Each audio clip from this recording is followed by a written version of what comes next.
Australia's mental health system is apparently neglecting unpaid carers, leaving them overworked and struggling. Today we'll explore the emotional, financial and personal toll this has on those who hold up the healthcare system without the support they need. Joining us in studio is Christina Johns, founder and creative director of Coaching the Artist's Way. It's good to have you with me. Thank you for your time. Let's talk about these unpaid carers. Why are they considered somewhat of an invisible workforce? What are you seeing? The unpaid carers sit back and do all of the work of paid carers, except for nobody sees what we do all the time. So we're at home looking after our loved ones and getting a small pension for our time. And this is a prolific problem we're seeing, I imagine? Millions and millions of unpaid carers across Australia every single day are struggling, becoming unwell because they're not taking care of themselves, they're putting their loved ones first. And with the crisis in the mental health system, oh my God, it's just getting worse and worse. Yeah, the flow-on effect of that can be, I can imagine, insurmountable. But what's the financial and I suppose the emotional toll on people like yourself? The financial situation is we get paid 46 cents an hour for the work that we do. So we don't have the ability of gathering together enough money to fix the roof of our house, for instance. We can't take care of the basic maintenance of our properties, if we have properties and not going through rentals. The emotional toll is compounded within our bodies. So there's a couple of books out on how the body keeps the score, and I believe a lot that we store inside of ourselves all of the emotions that we can't cope with because we're caring, and so it gets pushed down and pushed down. So carers suffer illnesses that are compounded. So for instance, I've had a hip replacement, an ankle replacement, I've got osteoarthritis, COPD, I've had cancer. So it's been one after the other after the other. And it's not because I'm a hypochondriac or because, you know, I like attention. It's because my body is breaking down from neglect. Because I'm caring 24/7. Absolutely. It costs something like $930 a night in a psychiatric bed in a public mental health system in Australia.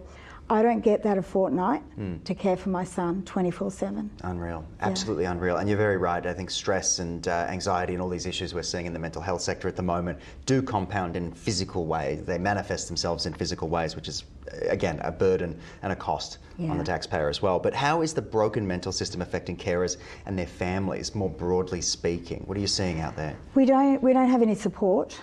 I think things have changed a little bit with the Royal Commission, so we're starting to see things implemented, but I think within the system it's so damn broken that no one knows where to start. As an unpaid carer, we're not listened to, so we're the invisible workforce. I've been in a meeting where doctors won't listen to what I've got to say because I'm untrained. So in their eyes, what have I got to contribute to the conversation? Because I'm not educated. And yet you're there every day, 24 hours a day, looking after your son and things like that. 100%. So you might have some insights. Yeah, well, most carers do have some insights, but a lot of carers have a lot of insight that can actually help the doctors to do their job better. Okay, and those things are often unheard. Okay, so why is it important to start listening to unpaid carers, do you think? And what would your message be to people out there who might be doing some unpaid care each and every day? What's the sort of road ahead, I suppose? I think for unpaid carers, we are what I call the hope holders of the whole society. We need to hold hope for our loved ones because they can't hold hope for themselves. So we need to be the advocates who actually stand up and fight for them the whole time. But the problem with the system is that nobody's caring for us to be able to continue to do that. So the system is falling down like a deck of cards, on top of each other. And what's going to happen to the healthcare system once this occurs? If unpaid carers took one single day off, I believe that the health system would fail. Really? 100%. 100%. That's how much work we do. Unseen, unpaid work. So Christina, where to from here though? Where to, you know, what would be the optimal outcome moving forward? I would love for the government to actually start speaking more to unpaid carers on the ground. I know that there is some things that they're doing.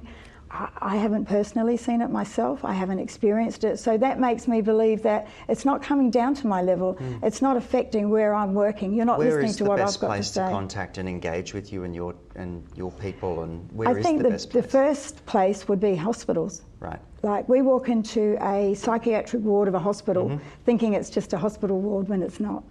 I've spent many, many hours. Now I've been doing this for over 30 years, so I'm going back to a time when the system was very different. Very, very different, where I would sit in the emergency department for 24 to 48 hours, where I would sit in the ward of a psychiatric hospital for 1 or 2 days waiting for a doctor. 1 or 2 days? Yeah. And that could be in a moment of crisis or a moment of great distress, etc. Yeah, 100%.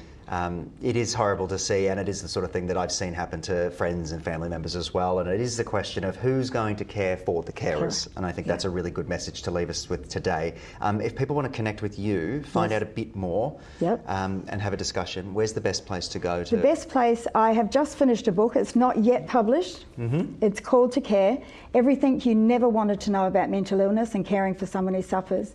Not only is it my story given from my perspective, but I've also come in as a life coach and gone, well, would I make that same decision now that I'd made before, or would I change it? And what would be the consequences of that? But something quite unique is my son has also spoken in the book. And you are able to see for the first time what someone with a really severe mental illness has to think about it when he's quite well. And there was a lot of things that he didn't realise happened, but then he had to deal with what did happen. So that was a whole big change for him. And we have a secret chapter in here from someone within the mental health system who is currently working. He remains anonymous. Yes. But it's a voice from within the system to let you know what's really going on. Interesting. Which is really, really important. Very, very interesting. So and of course, important as well. And I want to thank you for joining me in the studio, bringing this to our attention, the unseen workers, and of course, all of that unpaid work that you guys are doing. So thank you again for your service, I suppose. Thank you.